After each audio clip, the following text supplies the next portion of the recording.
ada di rumahku, kata Sayyidah Aisyah, maka beliau aku saksikan baik di Ramadan atau 2 Ramadan, baik di Ramadan atau di luar Ramadan, itu selalu terlihat konsisten jumlahnya 11 rakaat. Nah, jadi dari yang 2 nggak ada batas nih. Maka di rumah Sayyidah Aisyah berapa? 11. Bagaimana teknisnya? Kata Sayyidah Aisyah, yusalli arba'an. Kalau di kediamanku terlihat salat dulu 4. Ya, 4 rakaat.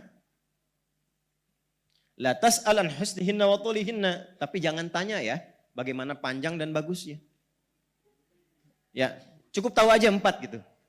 Jangan tanya panjang dan bagusnya. Karena pernah ada kasus pengen tahu, ikut di belakang Nabi beberapa sahabat. Karena pengen tahu, ternyata satunya aja dari 4 itu satunya itu dikira Al-Baqarah 100 ayat akan ruku. Ternyata selesai 286 ayat. Dan siap-siap ruku, ternyata Alif Lam Mim lagi, Ali Imran. Sampai 200 ayat. Dikira selesai itu. La'allakum tuflihun, Ali Imran ayat 200. Nyambung ke An-Nisa, 176 ayat. Rakaat pertama loh. Baru kemudian ruku, 5 juz 4 halaman, rakaat pertama. Besoknya orang-orang ini gak ikutan lagi.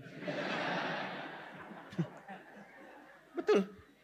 Ya, gak usah tanya panjang dan bagusnya. Maksudnya apa? Menyesuaikan dengan jamaah saja. Menyesuaikan dengan kemampuan saja. Nabi begini, rakaat pertama, aku terkena bagian kakinya, melihat kakinya sudah bengkak.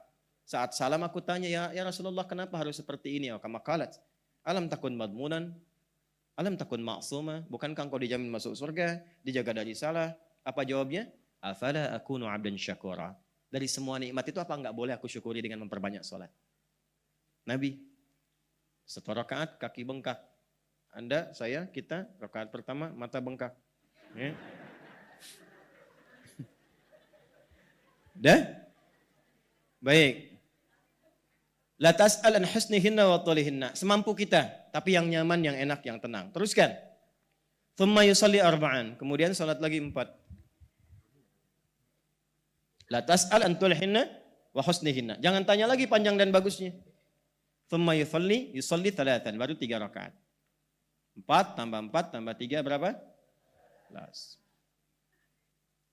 Ya? Ini. Nah, sementara di rumah Sayyidah Maimunah,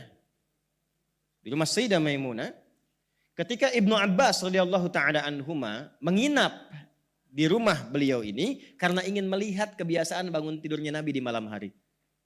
Baik, itu nanti didokumentasikan dengan sempurna oleh Abu Daud. Nama aslinya Sulaiman dari Sijistan, dikenal Sulaiman As-Sijistani. Hafal banyak hadis sampai lunak lisannya melunakkan hadis. Ditanya apa aja jawab. Hadis ini, hadis itu, ini sahih, ini dhaif. Sampai dikomentari oleh para ulama termasuk Ibnu Qayyim Al-Jauziyah berkata, kalau ada Nabi Daud bisa melunakkan besi dengan tangannya, ini Abu Daud melunakkan hadis dengan lisannya. Ya, ada yang menyebutkan kunyah, ada yang menyebutkan kisah tadi. Maka dikenallah dengan Abu Daud punya kitab namanya Sunan. Sunan itu kitab hadis yang disusun berdasarkan riwayat fikih. Ya, berdasarkan urutan fikih. Makanya dibuka dengan taharah, wudu, salat. Kalau ini Jami' Al-Bukhari, temanya umum. Kembali nomor hadis 1367. Kata Ibnu Abbas radhiyallahu taala anhuma, atau kama qala kana an-nabiy sallallahu alaihi wasallam, adalah kebiasaan Nabi sallallahu alaihi wasallam, idza staiqadha min naumihi, kalau bangun dari tidurnya, fajalasa, maka beliau duduk terlebih dahulu, duduk. Famasaha biyadihi min athari naumih, kemudian beliau menggunakan tangan yang bersihnya untuk menghilangkan bekas kantuknya. Hilangkan bekas kantuk. Jadi tidak langsung baca doa. Ya, karena kalau Anda baru bangun, duduk langsung baca doa, itu apa bahasa Koreanya tuh? Nundutan. Ya, masih ada bekas-bekas kantuk terbawa tuh, masih begini. Nah, sehingga bacaan doa itu tidak meresap kepada jiwa. Kadang bangunnya jam 3, tapi setelah sadar 4:30, kan? Ada efek ngantuk kan? Maka hilangkan dulu. Dan dengan bagian tangan yang diduga bersih. Karena nanti ada hadis lain, kalau Anda bangun dari tidur, kan, merasa tangannya pernah menjelajah ke titik yang tidak Anda ketahui, maka bersihkan dulu itu. Jelas? Kemudian setelah itu apa? Faqara khawatima surah Ali Imran, maka membaca 11 ayat terakhir surah Ali Imran. Dari ayat 190 sampai ayat 200. Itu panduan kehidupan. Baru nanti ditemukan di Jundub bin Junada dan Mu'ad bin Jabal, doa bangun tidurnya. Alhamdulillahilladzi ahyana ba'dama amatana wa ilaihin syur. Teruskan hadisnya, thumma dhahaba ila syinin mu'allaqah, kemudian pergi ke tempat tertutup, fatawadda untuk berwudu. Lalu balik, masuk ke musalla beliau, kata Ibnu Abbas, aku mengikuti dari belakang, aku di belakang Nabi. Maka ditariklah oleh Nabi ke depan. Sehingga sejajar aku dengan Nabi. Izin, boleh berdiri? Ya. Jazakallahu khair. Tolong di belakang. Ini ya. Kurang lebih begini. Posisinya, lu ditarik ke depan. Sehingga sejajar begini. Nah ini dalil kebolehan sholat berjamaah bila satu imam satu makmum. Sejajar begini. Jelas? Laki-laki ya. Ini kebolehan.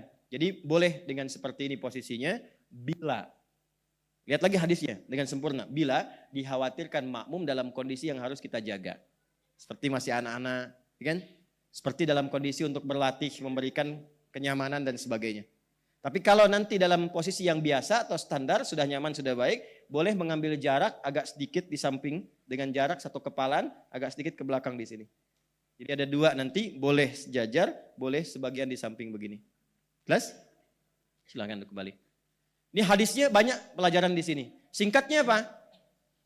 Maka aku saksikan, yusolli rak'ataini 2 rakaat. Thumma yusalli rak'ataini 2 rakaat. Thumma yusalli rak'ataini 2 rakaat. Thumma yusalli rak'ataini 2 rakaat. Thumma yusalli rak'ataini 2 rakaat. Fal yutir rak'atan wahidah, kemudian witir 1 rakaat. 1, 2, 3, 4, 5. 5 kali 2 berapa? 10. Tambah 1? 11. Jadi dikonfirmasi oleh Ibnu Abbas di rumah kediaman Sayyidah Maimunah radhiyallahu taala anha, jelas bukan di rumah Sayyidah Aisyah kan? Ya, ternyata 11 juga. 11 juga.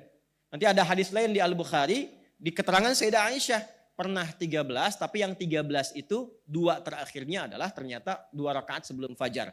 Karena beliau saking panjangnya itu sampai mendekat ke fajar. Jelas ya? Teruskan. 2, 2, 2, 2, 2 plus 1. Jadi berapa jumlahnya? 11. Jadi ini standar yang paling standar yang banyak dikerjakan. Karena nanti pernah 7 pernah, 9 pernah. Tapi dari kesaksian yang paling banyak itu seringkali 11 rakaat. Jelas sampai sini? Baik, pelan-pelan.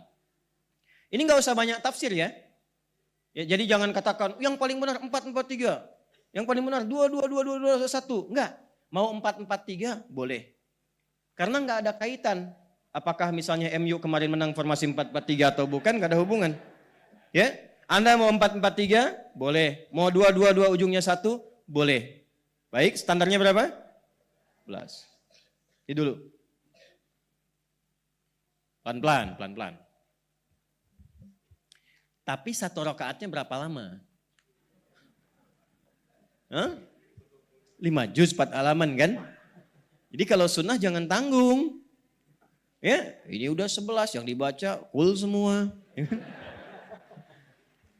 Wajah-wajahnya cool kan, cool semua gitu. Tidak, Nabi itu 11 bacaannya panjang, bisa berjam-jam. Karena yang diperbanyak bacaan Qur'annya. Ya, bukan fokus pada jumlah rakaatnya, bacaan Qur'annya yang diperbanyak. Karena pahalanya ada di situ. Sepeninggal Nabi, pada nggak kuat ngikutin. Akhirnya Umar jenius, cerdas. Gimana caranya bacaan tetap panjang, sama dengan bacaan Nabi. Tapi tidak keluar dari ketentuan Nabi. Maka dipadukanlah rumus ini dengan rumus yang pertama dari Ibnu Umar. Kan dari Nabi nggak ada batasnya. Maka oleh beliau yang tadinya panjang dipecah 2. Pecah 2. 11, witirnya simpan 1. Berarti 10 kan? 10 kali 2 berapa? 20. Tuh. Sudah? Saya ulang. 10 kali 2 berapa? 20, pelan-pelan teman-teman sekalian. 2, 2, 2, 2, 2, plus 1. Ini jadikan 20. Maksud 20 itu untuk memecah bilangan panjangnya supaya nggak terlampau lama seperti yang di awal. Tapi durasinya masih sama.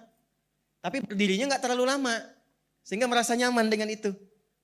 Baru witirnya pun ditambahkan dengan 3. Yang tadinya 1 jadikan berapa?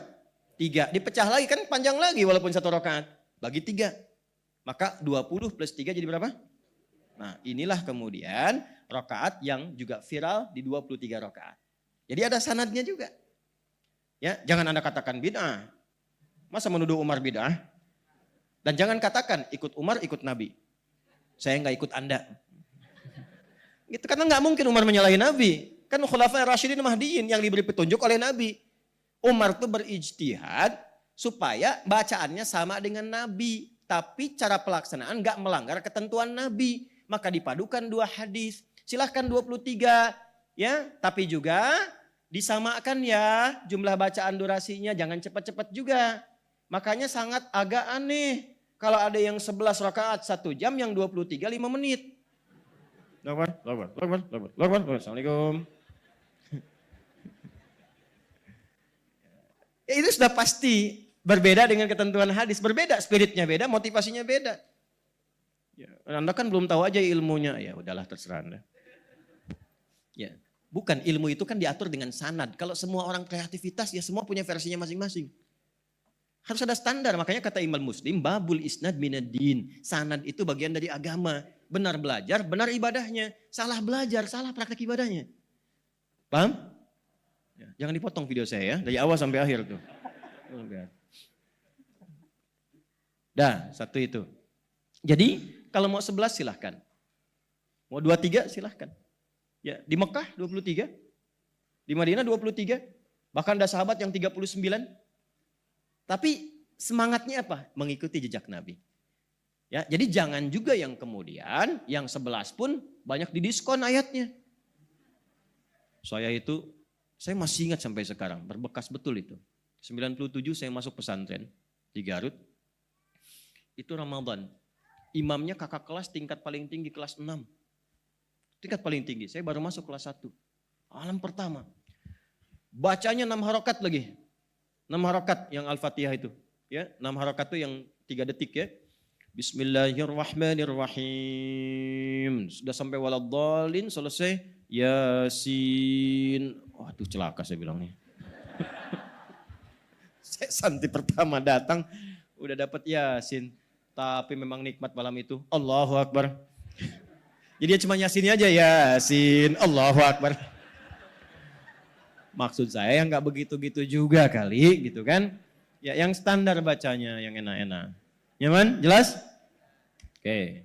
Jadi maksud saya kalau sedang muncul Ramadan jangan berdebat lagi. 23, 11, 11, 4, 4, 3, 2, 2, 1. Itu sudah usang. Sudah selesai pembahasannya. Ramadan mengumpulkan pahala yang soleh. Bukan memperbanyak dosa yang salah. Dan gak ada hubungan dengan ormas. Berapa tuh? 11. Muhammadiyah. 23 NU. Bapak kan NU kok 11? Diskon 60%. Allahu Akbar. Bismillah. Paham? Ya, alhamdulillah.